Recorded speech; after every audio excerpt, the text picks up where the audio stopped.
Welcome, everybody, to the Horseshoe Huddle podcast, the official Colts affiliate of Sports Illustrated and Fan Nation. My name is Destin Adams, joined today by Zach Hicks, and a special guest here, newest Colts undrafted free agent Cody Chrest out of Sam Houston State. Cody, how you doing today, man? I'm doing well. Thanks for having me, guys. So, Zach, You can keep talking. I would say keep talking. You're good. Yeah, okay. So Cody, just going into this process for you. So the draft rolls around, 7th round is winding up. Can you kind of just explain to me your undrafted free agency process? It's always interesting to talk about with fans here, just because you kind of get to go from waiting for that phone call to being a little bit more of the aggressor, and you kind of get to choose from teams.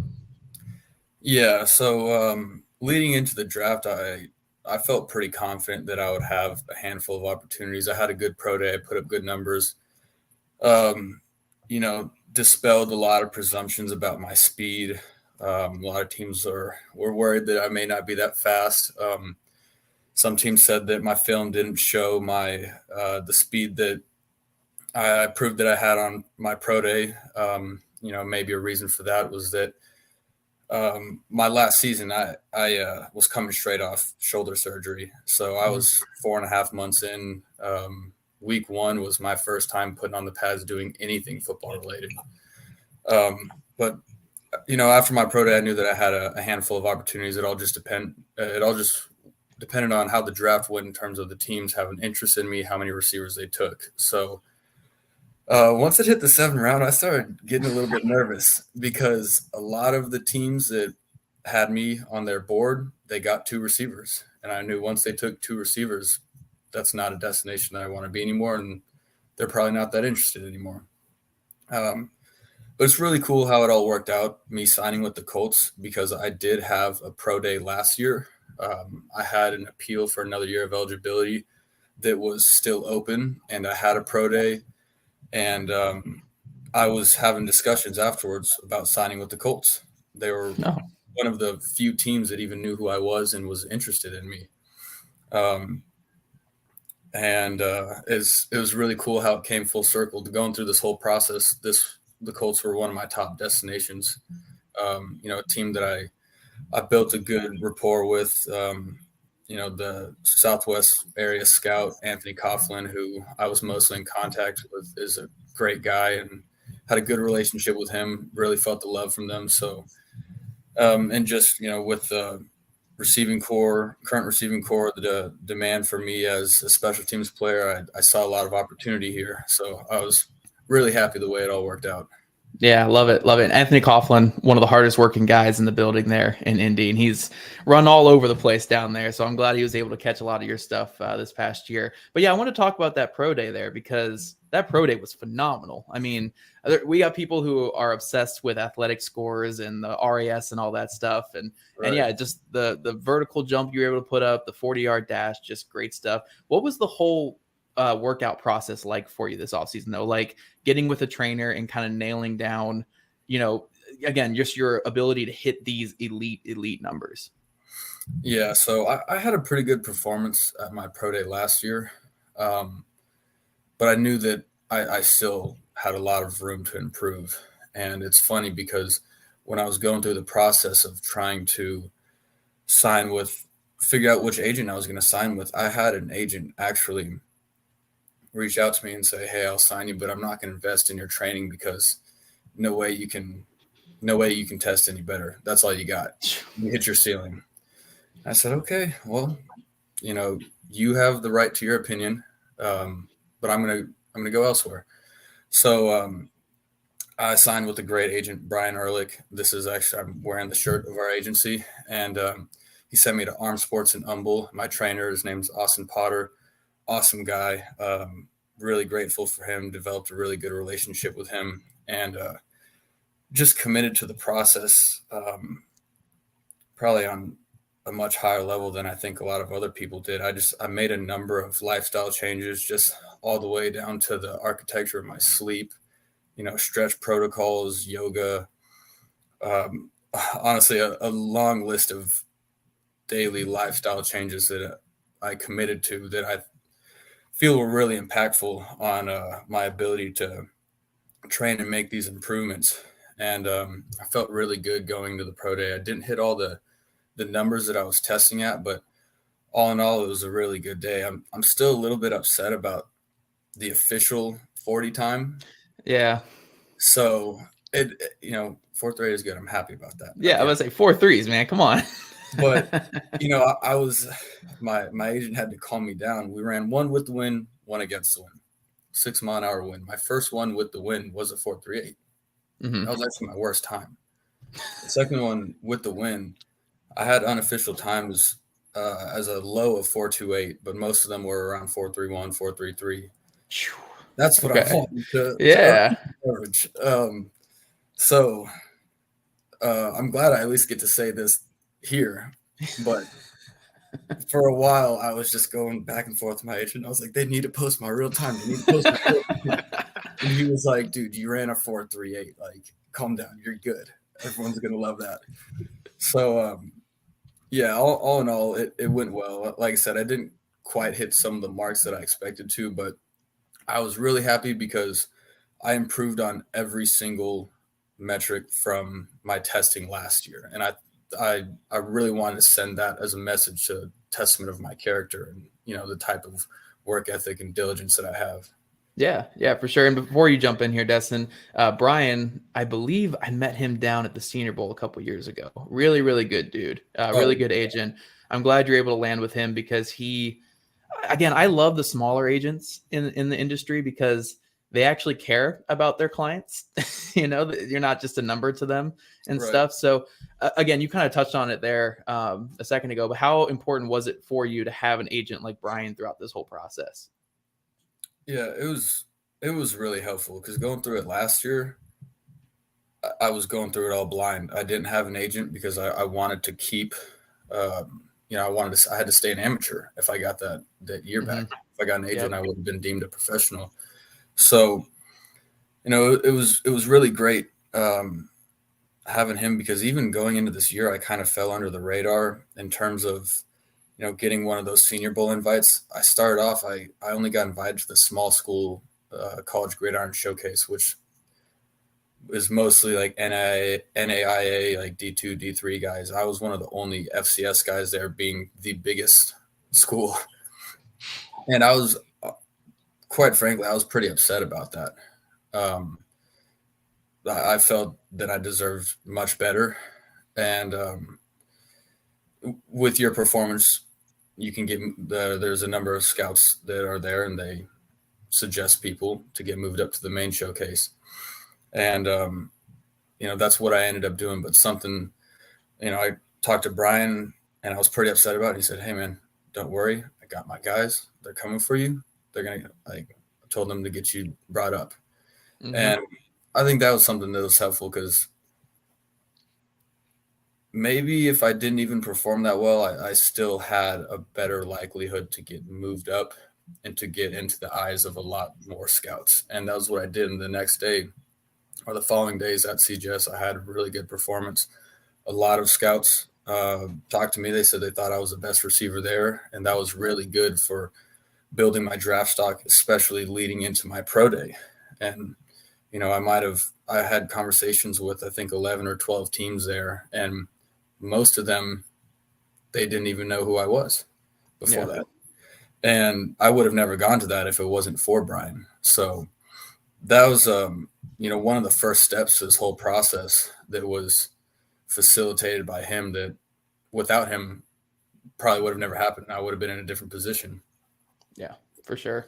Great agent. Again, just love to give agents their due on these types of shows and stuff because they get the Jerry Maguire type of the stigma around them, the sleazy slick back hair and stuff like that. But most agents out there, great dudes who really care about their guys. And Brian is someone I've known for years who's been like that for sure. Yeah, no doubt. Yeah. So one of the coolest parts about you, Cody, when you're going through the searching about you, you're a Harvard graduate. Let's let you talk about this. So you're a Harvard graduate, ended up being a grad transfer to Sam Houston State. So talk about your time at Harvard and what that has taught you, and then also the process of choosing where to play as a grad transfer. Yeah, Harvard was definitely a blessing, a great opportunity. I just got to surround myself with so many brilliant minds from so many diverse backgrounds. And I really got to culture myself to so many different lifestyles. And that was really great for me growing up in Texas and never really experiencing anything otherwise. The competition level is so high there that, you really have to commit yourself to a process of unwavering growth every single day. Otherwise you fall behind. And so I'm really grateful for that. And, with being a really committed athlete and combined with the grind of, being I majored in economics, which people there actually say is one of the easier majors, but being an economics major, there's a pretty demanding grind from, both an athletic and academic standpoint. So I think that really taught me a different level of diligence to approach to my everyday life. So it's been really easy to transition into a lot of, different endeavors because I feel like that sets such a good standard for, my approach to, just committing to, a really tough grind. Mm-hmm. Yeah, for sure. Yeah, going from Harvard to Sam Houston State. And I'll say something real quick. Sam Houston State, right around the time you got there is when I started really following FCS football. I really got into it. It was around the COVID years with Sam Houston State. And I believe you were part of the team that won a championship. You guys won a national championship. And I will say, unfortunately, I was aware of you back then, but my favorite player was Jaquez Ezzard, the other wide receiver. Phenomenal player. I loved watching him, but you guys were killing it that season. What's it like to be a national championship or to win a national championship? Oh, that was amazing. That was, I say that was like the first time that it seemed something had finally gone right for me in my college career, finally gone as planned. My Harvard career started off at a high point. I came in right away and was starting as a freshman. And then, I had a knee injury that it was a really complicated injury and it ended up taking away 3 of my seasons, and that's contributed to why I'm such an old rookie. So, I really only had my senior year at Harvard. I went from, the highest high of playing as a freshman, thinking that I'm going to have this incredible career ahead of me, to going into my senior year dead last on the depth chart and having a short period of time to really prove who I am. And then even grad transferring out of Harvard, I thought we've had a long list of guys that have grad transferred out of Harvard and gone and played at pretty high level Power 5 schools. I thought I was going to get some really big offers, some great opportunities.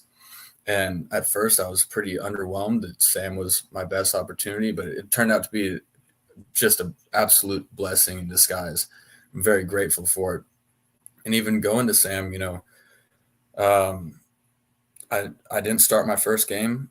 I earned the starting job my second game, and then even going throughout the playoff run, I tore my labrum and had a pretty severe AC sprain in my AC joint. And I was playing through the entire playoff run, which was really tough going through, especially no one having any idea what I was going through. And that was something that I got pulled the second half of the national championship game because we had a hour and a half halftime, and the Tortorol had worn off. Oh, gosh. And took a hit, took a fall. I tried to keep playing. Coaches, they knew I wasn't healthy enough to go out there. So it was really, really hard to sit there, and especially us being down going into the final seconds of the game, to sit there knowing that I couldn't go out there and help the team. I was putting a lot of that guilt on myself. So it was incredible that we won the game. That team was just such a blessing to be a part of. So many great athletes on that team, so many great people, just on and off the field. Guys that challenged me, like Zion McCollum, 5th round draft pick last year with the Bucks. I mean, just an incredible player, incredible guy. He was one of the first guys that I went against that like really, really challenged me, and just shared a lot of knowledge with me. We had a great mutual respect for each other, and really helped evolve my game a lot. I would say, yeah, Zion was a guy last draft cycle who his athletic testing and things like that really shot his name up a lot of people's boards. Ends up being drafted to the Bucks. So you had that opportunity to work with him. You kind of shared a little bit to that. Have you guys had any contact during this draft process at all? Has he been able to reach out and help you through it at all? Yeah, actually, I'm getting on the phone with him like right after we get done with this. There you go. He reached out to me right away. And, like I said, he's a really, really great guy. And he was like, "Hey, man, so happy for you. Like, you earned this. You deserve it. No doubt you're going to kill it. Give me a call if you ever have any questions." And, he's immediately there to offer guidance, there to offer help. And that's just the type of guy he is. Yeah, for sure. That's awesome to have that relationship. And yeah, he was a guy that we all loved here in Indy last year. We all wanted him in Indy, but we got you instead. It's all good. We're all good. We got you. And there's a quota of one Sam Houston State person a team. So right. We can only have so many national champions on one team here. So gotta keep the field level. Yeah. Right. So one thing I want to ask you before we jump into some film here, Cody, is I was looking at some of your usage there at Sam Houston State earlier today. And it looked like your first year, you were kind of more of an underneath guy. Most of your targets were between that 0 to 9 yard range. Mm-hmm. Second year, you start getting used a little bit more downfield. And then this past year, like you and I were joking before we started recording, 3x1 sets, we're going to give you that ISO ball and we're going to throw the ball deep. How did your kind of role in the offense evolve over time as you went from, again, being the grad transfer guy who had to earn his starting spot to being the star receiver this past year? Yeah, so, like I said, when I first got there, I don't think the coaches quite acknowledged my full skill set. And I wasn't starting right away. And I talked to our OC, Coach Cardi, and I said, "Listen, the guys we got are very talented. They deserve to be out there, but I don't think they have any skill set that's greater than what I bring to the table." And this is where I have a lot of respect for Coach Cardi. He gave it to me straight. He said, "Hey, listen, I think that they do this better than you. I think you can improve here." And he said, "You're fast, but you're not one of our fastest guys." And he said that, you don't go up and get the deep ball in those contested catches as well as we want. You're a possession receiver. You do a great job catching those short underneath routes, and you open up the deep ball for us for some of our faster guys. And I was like, "Well, thank you for that. I know what I need. I know exactly what I need to prove. Respectfully, you're wrong, but I have to change your mind. It doesn't matter what you think, what I think. I have to change your mind." So that was my intention. As I was like, when I get that deep ball, I have to come down with it. And that was what I started to do. And they quickly began to notice, okay, we were wrong. He does have a much more vast skill set than we thought. Like I said, that's why I have so much respect for Coach Cardi. He was able to say, "Okay, I had some presumptions that weren't right, but you proved me wrong. I've changed my mind." And so that was how my role started to grow during my second year. And then, this last year was really a unique year. Cardi got the OC or the head coach job at his alma mater, Delaware. He took pretty much our whole offensive staff. We got a whole new offensive staff, a new OC, and Coach Perry's a great guy. Loved watching film with him. Learned a lot from him, but things just didn't work out. Through 5 games, we were bottom 100 in every offensive statistical category. We were the 4th worst passing offense, only ahead of 3 triple option teams. And I was leading the team with 13 catches for 155 yards through 5 games, which is pretty unheard of in Sam Houston history. And that's with Ife Adey at receiver, who's an amazing talent. He'll be an NFL prospect in the near future. And Noah Smith, who's also a really great player. And so he got let go at week 5. And the very next game was Utah Tech. And like I said, I had 13 catches for 155. That very next game, I had 10 catches for 154. Yep. And it was great because I had an agent reach out to me right around that time. And he said, you fell off everybody's boards. You're not a prospect anymore. Ugh, and man. I knew our new OC, who was our only tenured offensive coach, he basically came up to me before and he's like, I'm not going to say I have all the answers, but what I do know is I have some good players. And he's like, I'm going to give you the ball. He was like, I'm going to give you the ball. So I trust you. Please trust me. I was like, all right, let's do it. And it was really great that after that, I had the opportunity to really go and, ball out and show what I could do. I didn't really get to show my full route tree, but, you got to see me go out there and, put up some good numbers, go up there and, catch that deep ball and make some good one-on-one plays. Definitely got to see you make the deep ball after all those things that happened. And Zach's going to get into that a little bit more here in a second. See, maybe it's just like I'm a petty person, but if someone told me, even in the past, it could have been 6 years ago, but as recent as it is for you, I would have been taking pictures of the 4.28 clock that I saw. I'd be going to see the 4.36, 4.38, and I would have sent it to everybody. But maybe I'm just pettier than you, so I applaud you for being a better person than I am. But that would have been sent to everybody. That's all I'm saying. I keep it in the back of my mind. I'm like, he's seen it. I know he's seen it. Well, now because of this episode, he could see that it was actually 4.31 and 4.28 and stuff like that, even more than the 4.38. We'll clip this for you just so you can text this. There you go. So I'm glad that you mentioned that Utah Tech game because I believe that's where I got a handful of my clips for this. So I found a couple from Utah Tech, and I love what your new offensive coordinator. What was your offensive coordinator's name who came in after the other guy got fired? That was Coach Merkins. Okay, Coach Merkins. So Coach Merkins I watched this whole game and was to get prepared for this, and you could tell that Coach Merkins was like, you know what, we're running the ball, and then when we get them into that single high safety, jump balls, baby. We're doing jump balls. Yep. We love it, and it's great because I mean. This is what you have in football. It's such a game of, we kind of overcomplicate football at times. And we love to say like, if we get this kind of look, we need to have this option route and this option route, where at the end of the day, it's just, my athletes versus your athletes. So why not on a play like 3rd and 4 here? I'm going to have my number 1 receiver down here at the bottom of the screen, single high safety. And I'm just going to have him run the only route down the field.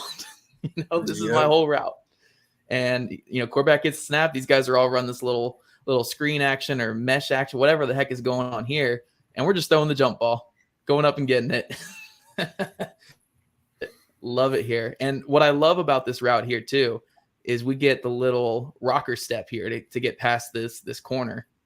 We get the little rocker inside, outside, go back out, go up and get it. Now, is that your kind of go-to press right there, go-to press beater, the rocker, or do you have other kind of steps in your arsenal? It normally comes down to my film study and the tendencies of the DB. I think that's one of my best skill sets is that I have really good short area quickness, and I think that I have a good understanding of what works against what DBs. And I'm diligent in my film study, so I think I can add a number of different releases to my game.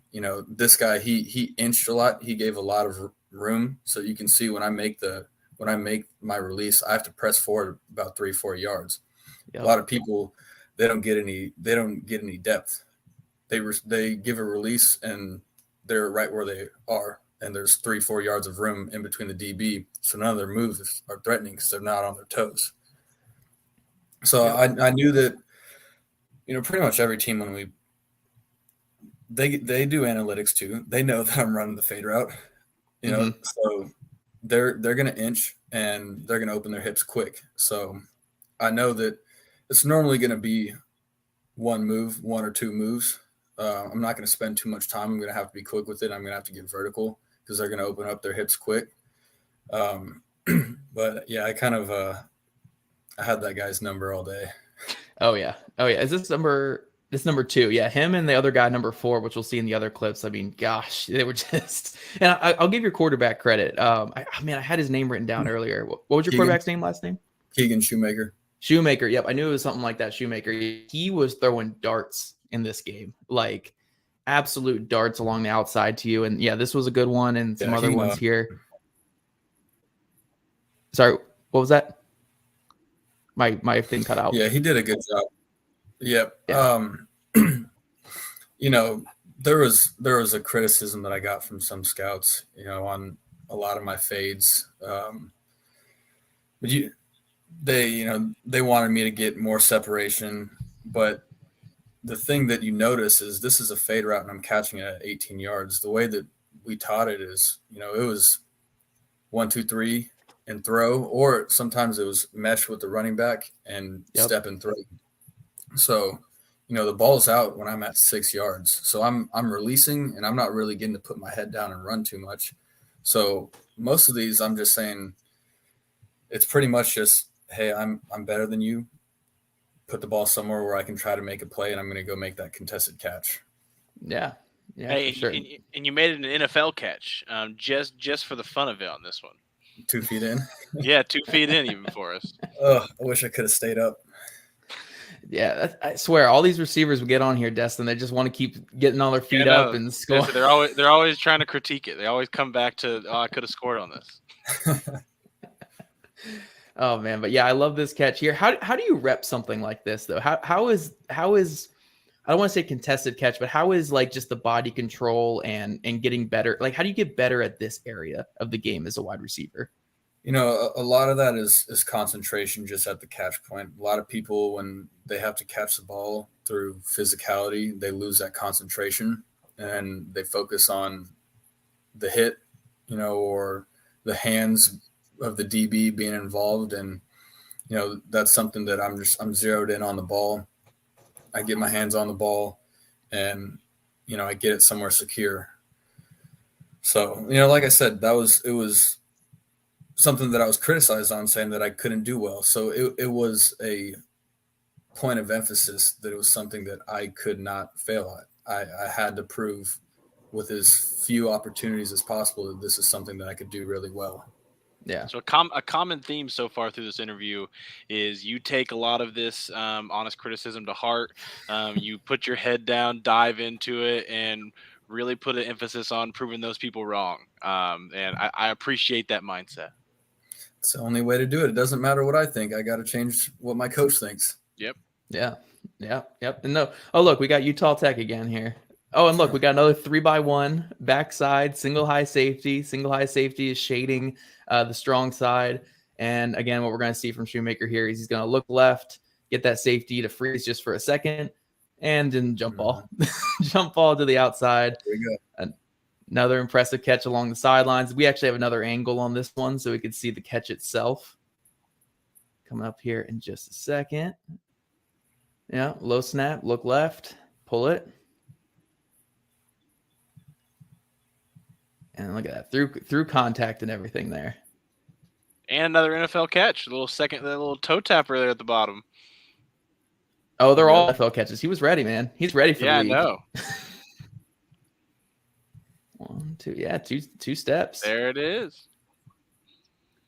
Yeah, no, what I like about this one, though, is, again, you're working vertical, and you're on the backside by yourself. So you know that it's kind of just you versus this DB, and you're doing a great job of walling him off here. Walling him off, getting a little physical in that route there, and you're giving your quarterback room to throw this to the sideline for you here. How much is kind of like, when you're working on these vertical routes, how much is those landmarks and working on, I can't be this close to the sideline because then my quarterback has no room. I can't be this too far inside or my quarterback's going to throw it over my head. Like, how much timing and repetition comes into hitting your landmarks on those vertical routes? Yeah, it's something that we work every day in practice, and it's really critical to maintain that landmark because, on a lot of these throws, if they're underthrown or, if they're a little outside, whatever it may be, I get that last bit of separation right before the Mhm. catch point, where I make it a perfect throw, where it's right where it needs to be.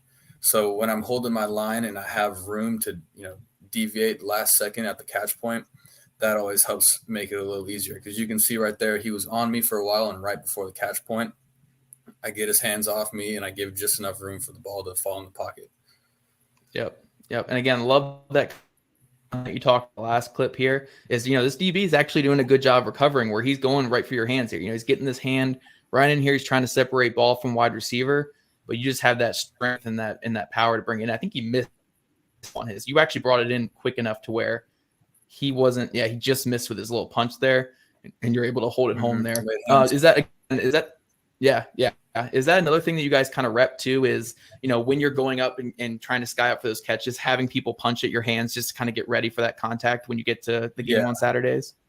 Yeah, always. And it's really critical to show late hands, because some people, they run, they got their hands out, then the DB knows to shoot his hands. He can get his hands in there and get the ball out.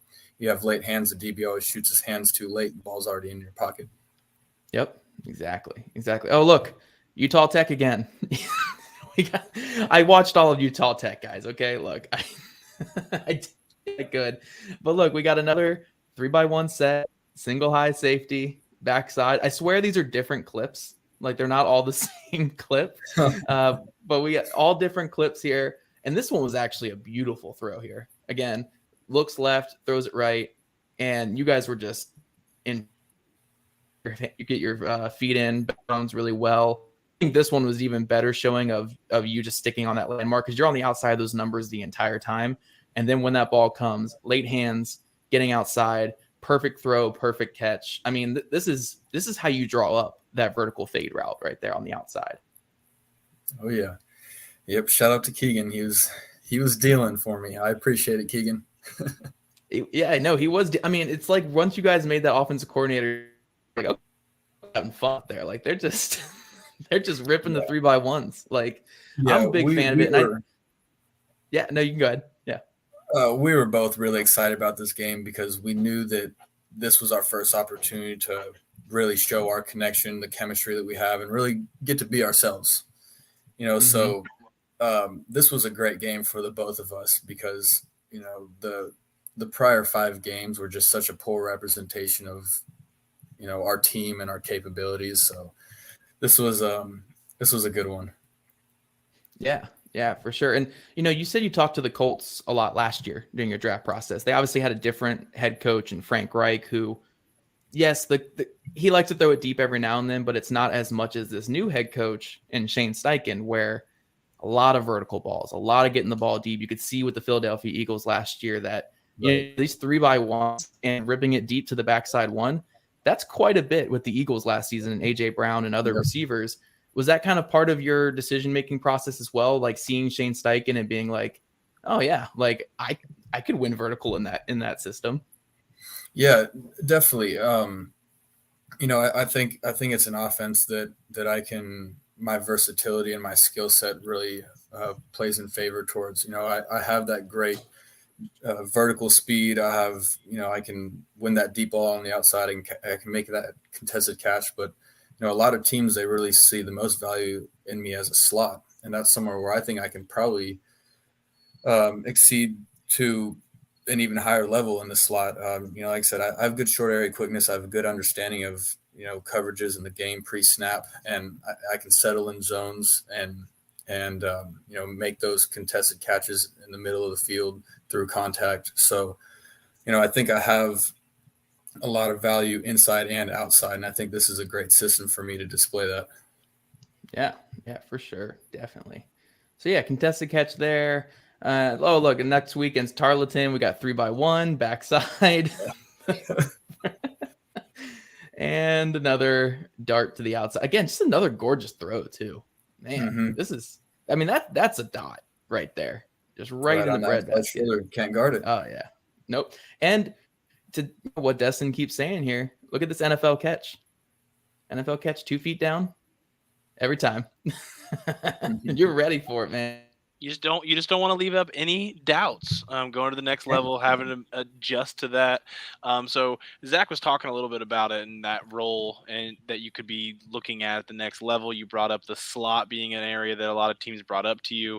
Are there any players, whether it's been in a Shane Steichen led offense or just around the league, that you've looked at how that player is used and you say, yeah, that's how I could see myself excelling at the next level? The player comp that I got from pretty much every team is Hunter Renfrow. Every team said Hunter Renfrow and Cooper Kupp, and I like it. I think those are definitely two great comps for me to get. I think we have similar games, and yeah, I watched their film. I think I can learn a lot from them and have learned a lot from them. Yeah, so those are the two guys that I always get.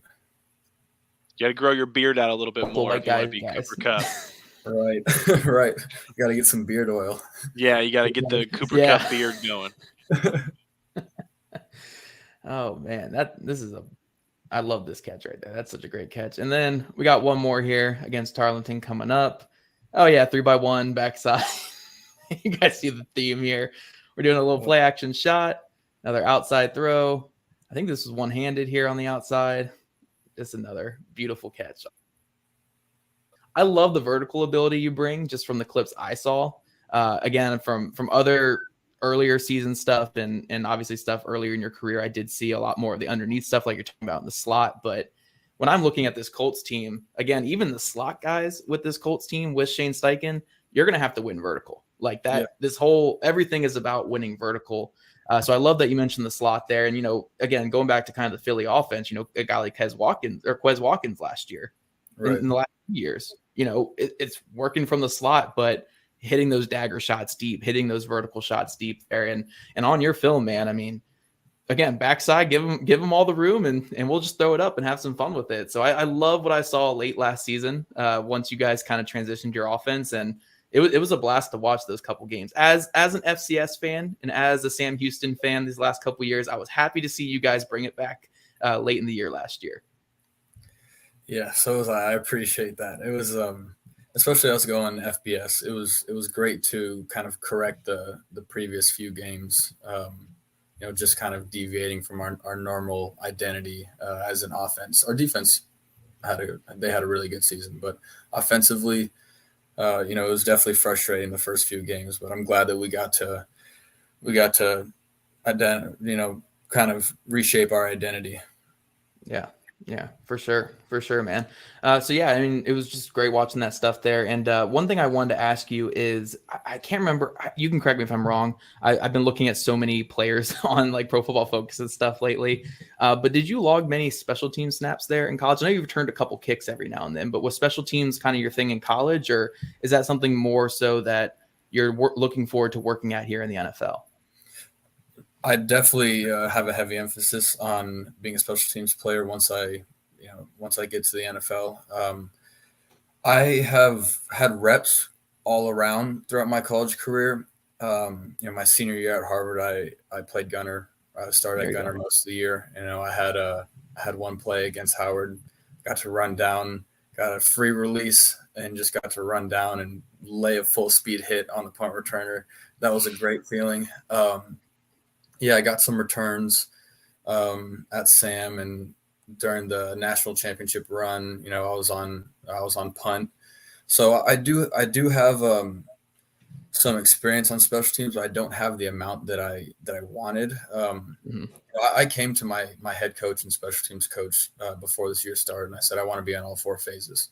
I want to be on all four phases. This is something that means a lot to me. I want to prove that I have that versatility for the next level. And my head coach, he looked at me and said, I can't do that. You're a guy. I can't put you on all our special teams. I need you at receiver. So that was something that I had to live with. It was great that he saw me in that light. I'm grateful for that. But I didn't have as much special teams experience as I want to. But, something about me is I think I'm a lot more physical receiver than most. I don't want to diss my position, but there's some receivers out there that they don't want to get physical. They don't want to play special teams. They just want to be a receiver. And I don't have a problem going out there and running down on gunner, using my speed, catching punts, going on running down on kickoff return, that's no problem to me. That's something that I actually really look forward to. Awesome. Yeah, I'm one of those nerds that loves watching gunner film. So it's something that I know a lot of people don't relate to, but I appreciate us getting to talk about gunner today on the show. So Yeah. thank you for that either way. But Oh, yeah. Colts rookie mini camp starting really soon this weekend. You'll get to put the horseshoe on, get to go through those things here. So when you get here to Indianapolis, just to talk directly to Colts fans, talk directly to any Colts personnel that could be throwing this on right now to get to know you a little bit better. What is Colts Nation getting in Cody Chrest? You're getting someone who's committed to an unwavering process of growth. There's not a day that I'll come into the office that I won't be better than I was the day before. And something that I hope I alluded well to is that I take constructive criticism really well, and that's because of my desire to grow and get better. So I'm always looking for knowledge, for growth. I really value being perspicacious. I hesitate to use big words because I got a lot of shit for it at Sam. And you're gonna get shit from us, man. You think we understand big words? Come on.